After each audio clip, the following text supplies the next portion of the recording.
The billion-dollar homeless industry. Who really benefits?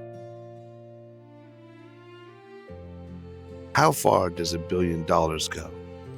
Far enough to build housing for thousands, far enough to fund treatment centers, and far enough to change a city. So why are the tents still here?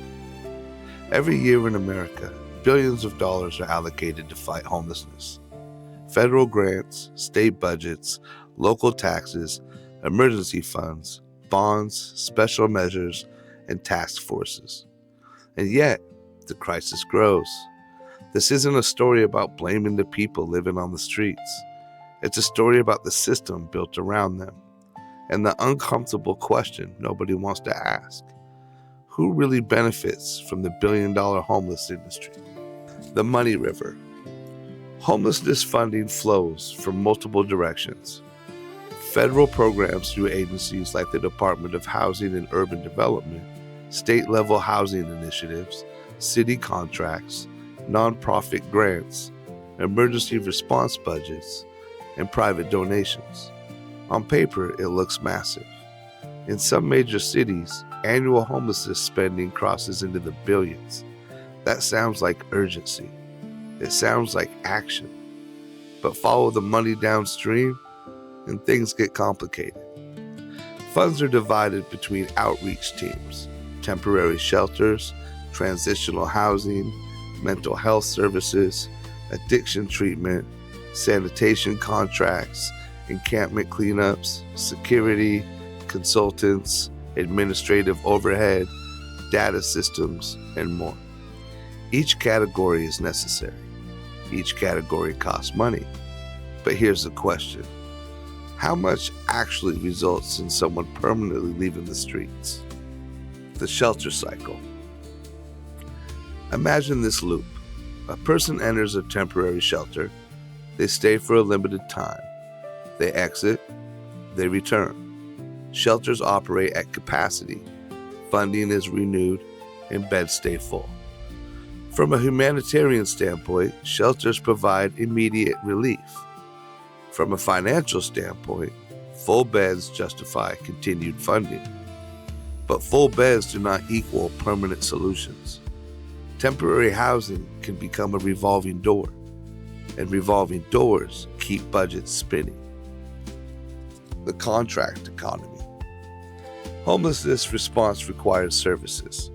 Security companies, waste management contractors, portable sanitation rentals, biohazard and cleanup crews, case management software providers, consulting firms conducting studies and impact reports.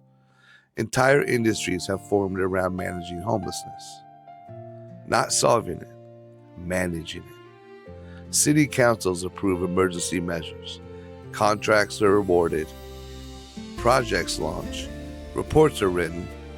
More funding is requested. If homelessness decreases dramatically, what happens to those contracts? What happens to those departments?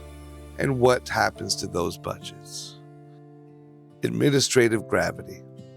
Nonprofits play a huge role in outreach and housing support.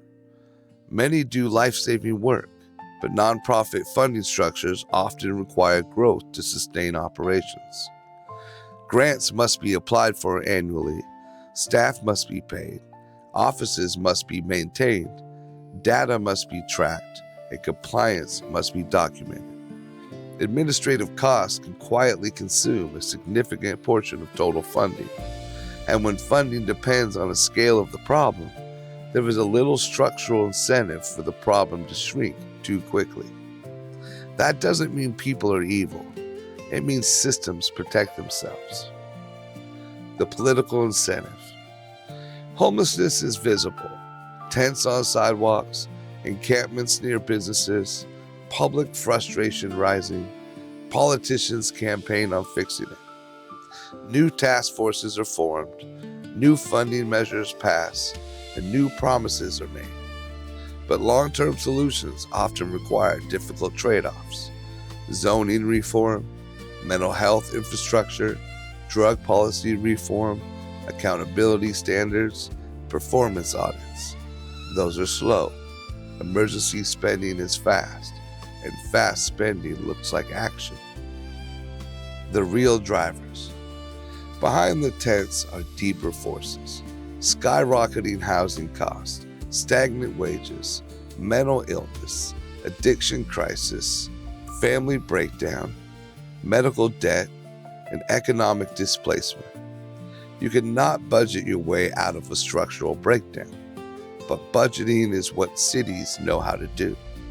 So the money keeps flowing, and the streets remain crowded. So who benefits?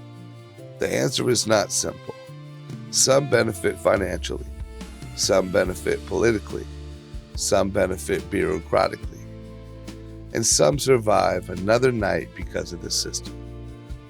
The homeless industry is not a secret conspiracy. It's a web of incentives. And when incentives are misaligned, outcomes suffer. Billions can be spent while the crisis grows, because spending money and solving a problem are not the same thing. So how far does $1 billion go? Far enough to create programs, far enough to sustain agencies, far enough to manage visibility. But unless incentives change, it may never go far enough to end homelessness.